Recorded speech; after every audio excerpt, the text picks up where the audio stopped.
करते करते उनकी कई दौर हो चुके थे। फिर हमें रात में किसी शहर बुलाया गया मीटिंग करने के लिए पीएमएलएन वालों से। तो हम मीटिंग करने जब वहां पे गए तो ऐसा लगता है कि जब हम जो है कमरा खोलकर घुस गए बस कमरे में, जब आप नजर आ जाते हैं कमरे में तो बोला था भाई जो बैठ भी जाओ। तो कोई मूड नहीं था हमसे मीटिंग करने का। वो स्टेक ऑफ जो है वो एक वहां में हमने इंगेज कर लिया है, इस हवाले से मीटिंग हुई।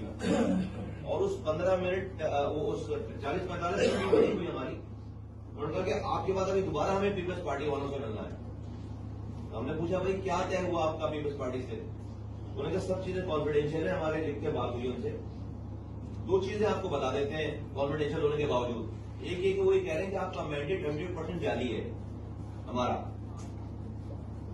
सबका 60% होगा, 50% होगा। हमारा पीपल्स पार्टी कह रही है, पीएमएलएन कह रही है कि पीपल्स पार्टी कह रही है कि हमारा 100% मैंडेट जाली। कॉन्फिडेंशियल में सारी बातें नहीं बताई, ये वाली बात बताई हमें कि हमारा 100% मैंडेट जाली है। दूसरा ये बताया कि हमारे नंबर पूरे हैं। पीपल्स पार्टी वाले कह रहे हैं कि पीएमएलएन और पीपल्स पार्टी मिलाकर नंबर पूरे हैं, तो एमक्यूएम को बाहर निकालने की जरूरत नहीं है।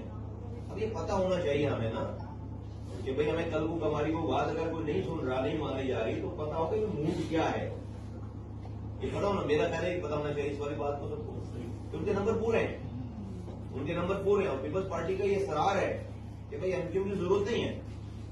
ये दो बातें उन्होंने हमें पहली मीटिंग में बताई। हमने उनको जवाब नहीं दिया, ही हमने नहीं जवाब दिया। हमको हमारे पास सारे जवाब थे सब लोगों के पास। तो मैं कहते भाई आप अपने मैंडेट की बात करें।